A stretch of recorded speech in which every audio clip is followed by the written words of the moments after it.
Chestnuts roasting on it. Oh, wait a minute. Sorry, guys. I was kind of in the Christmas mood there, singing some songs like I usually do around this time of year. Let's go ahead and get moving on to Semester Exam Review, Chapter 3. Remember in Chapter 3, we really started to get into proving triangles are congruent. So basically this slide doesn't have a problem on it, just kind of goes through some of the things we learned in Chapter 3. We started covering a lot of definitions, we had some theorems, obviously there was some given information when we had proofs. We talked about how do you prove triangles congruent. Side angle, side angle, side angle, side, side, side, HL. Remember, we just last week learned angle, angle, side. And then of course, after proving triangles congruent, our sequence went to using CPC-TC. We also went beyond CPC-TC, etc., etc. So we're going to take a look at a few proofs. First proof, you can see the diagram on the right. Looks like some overlapping triangles going on here. DG, this segment I'm coloring in red, congruent to JF, which of course is the other segment I am coloring in red. DE, that is congruent to JH, and then of course EF is congruent to HG. So what we have going on here, like I said, is some overlapping triangles, and we are trying to prove that HCE, that triangle, of course the big triangle, which again I'm going to overlap here in blue, we are going to prove that that is isosceles. Now remember, we have two ways of proving an isosceles triangle, so our goal is going to be one of two things. One, we can prove that angle E is congruent to angle H, and that will give us an isosceles triangle, or we can somehow prove, if we can somehow prove that line segment CE is congruent to line segment CH, that would also show us that we have an isosceles triangle. So we're going to have to perform one of those two tasks in order to show that HCE is in fact an isosceles triangle. Now, in this particular example, I would always highly and strongly recommend redrawing the triangles that are overlapping. The first triangle is triangle DEG, and the second triangle, which I'll draw over here, is triangle JFH. Now, I'm not going to write down all the statements and reasons. I want you on your sheet of loose leaf to copy down all statements and reasons, including the givens. You can put all three givens as one step. That's up to you. I preferably, or personally, would not necessarily do that. So let's start at the beginning. Again, we said that DJ and JF are congruent segments. DG and JF. Here's DG, here's JF. Obviously, a lot easier to see this when we have the overlapping triangles redrawn. Alright? Second up, DE and JH are congruent segments. I'm going to switch to a different color pen here. DE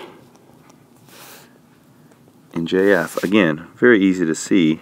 DE and JH in my overlapping triangles when they're redrawn. So I'm getting close here. I've got side going on. I can either look to go side, side, side, or side, angle, side for these two redrawn triangles. Last piece of information. EF congruent to HG. Let's just pretend for a second that both of those segments are equal to 10, and then that middle segment that's still colored in blue,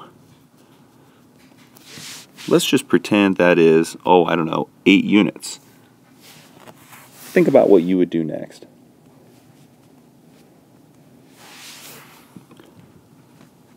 What's 10 plus 8? 10 plus 8. you should know that EG is congruent to FH based on the addition property. Okay, so now triangles are congruent by side, side, side. Put that in your proof. Now, here's where people have a hard time. I'm going to go back to what our goal was. We have one of two options. We can either prove angle E is congruent to angle H, or we have line segment CE congruent to CH, and that will give us an isosceles triangle. After SSS, we are going to use CPCTC. Which angles are relevant? Hopefully, as you're looking at this, it's quite obvious. Angle E congruent to angle H. I don't know what step that would be in your proof. You'll put it on loose leaf for me. But see where angle E is in our original diagram? And angle H in our original diagram? Those two angles are congruent. Therefore, triangle HCE is isosceles based on definition of isosceles triangle. And we are done. This next problem is interesting because we really don't have a pair of triangles to compare to one another. So I don't think we're going to use any of our triangle postulates. We eventually want to prove that line segment AB is congruent to line segment AC. Now think for a second. Why would those two segments be congruent? Better question, what could we show is true that would make those two segments congruent? Think about some of the theorems we covered. Here is a triangle. What do we know about legs of an isosceles triangle and base angles of an isosceles triangle? That's what we should be thinking about as we start this problem. Okay? Now, let's move to the given information. Angle 1 is congruent to angle 5. Again, I want you to do this proof on a sheet of loose leaf as we're going through it here. So 1 and 5 are congruent angles. We also know for a fact that angle 2 is congruent to angle 6. 2 and 6 are congruent angles. What does that tell us? Blue plus red, does that equal blue plus red? Hopefully you're telling yourself yes. So we know that angle ABD is congruent to angle ACE based on the addition property. So you need to put that in your proof. That would be either step 2 or step 3, depending on how many steps you use for your given information. Now, the next part that's super important here is supplements. We have a straight line here, meaning angle ABD and angle 3 are supplementary. Angle ACE and angle 4 are supplementary. So we know, hopefully for a fact, based on your knowledge that you've learned throughout the course of the semester, angle 3 is congruent to angle 4. Think about which theorem that would be. It's going to be one of our supplementary theorems.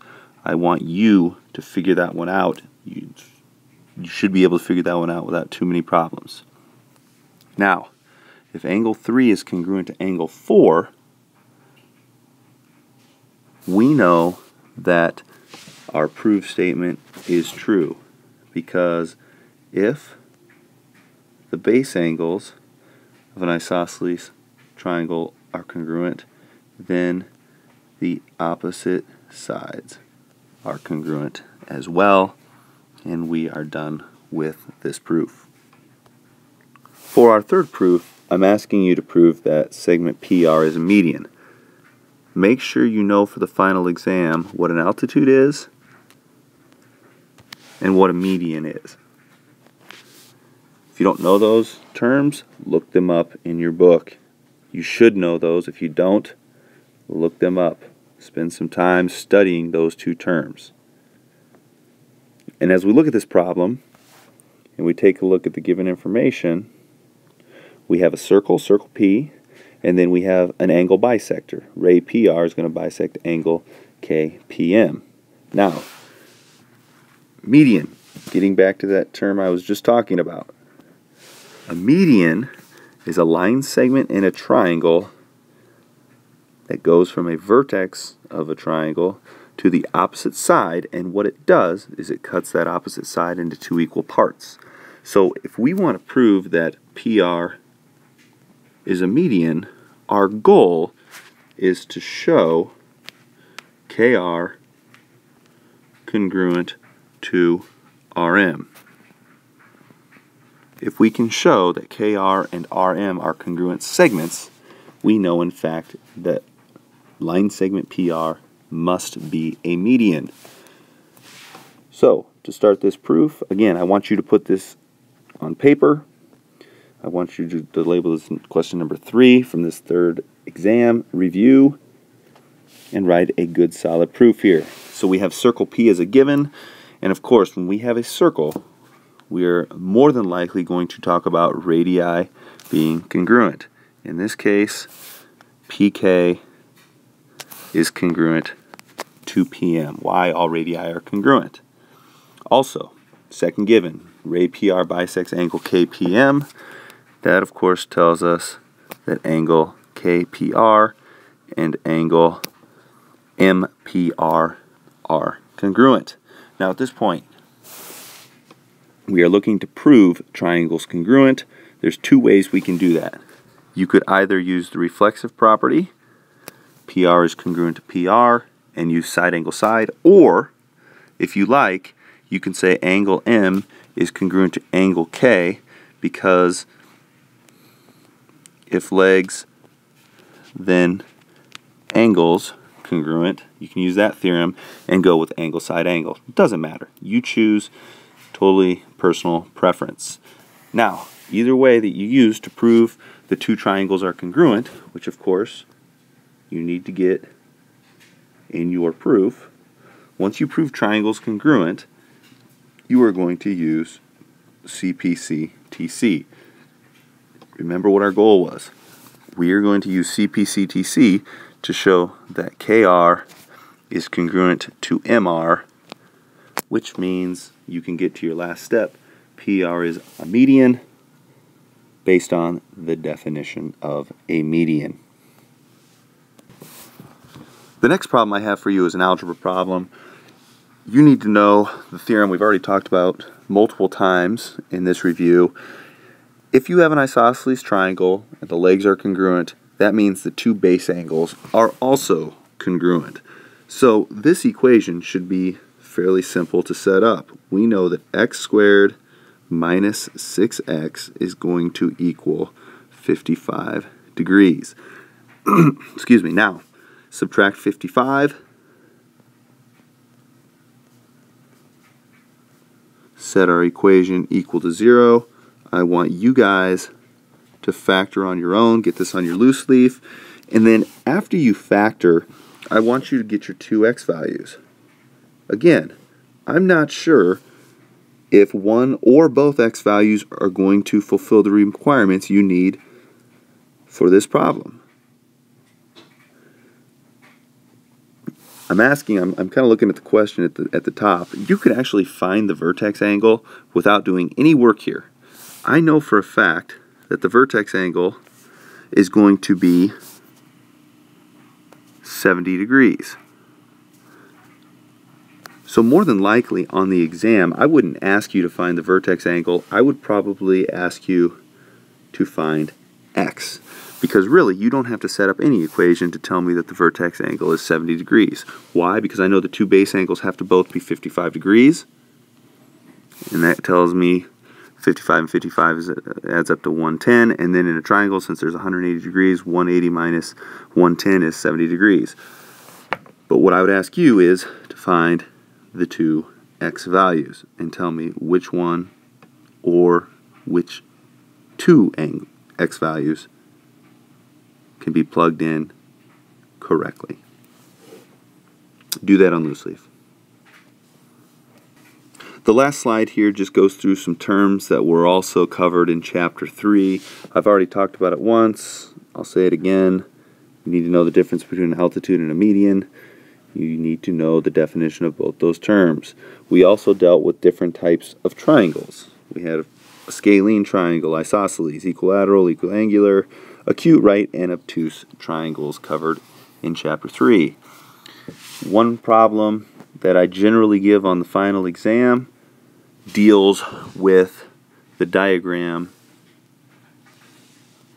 I have on this slide. And usually I ask somewhat of a trick question here to see if you understand what the theorem tells us. The shortest side of a triangle is always opposite the smallest angle, and vice versa. And we also know the longest side is opposite the biggest angle. And generally what I do is give a triangle, and I'll label it ABC, and then I'll put two angles in there. Let's say that's 30 degrees, and let's say this is 80 degrees, and this is 70 degrees. And the reason I said it's a trick question is because I'll say, which side of triangle ABC is the longest? And a lot of guys end up telling me segment AC, or side AC, is the longest just because if you look at it with the naked eye, it kind of looks like it's the longest side. However, that's wrong. The longest side is, of course, AB, because it is opposite the largest angle of 80 degrees. Don't miss that problem. And that concludes Chapter 3 review. Enjoy.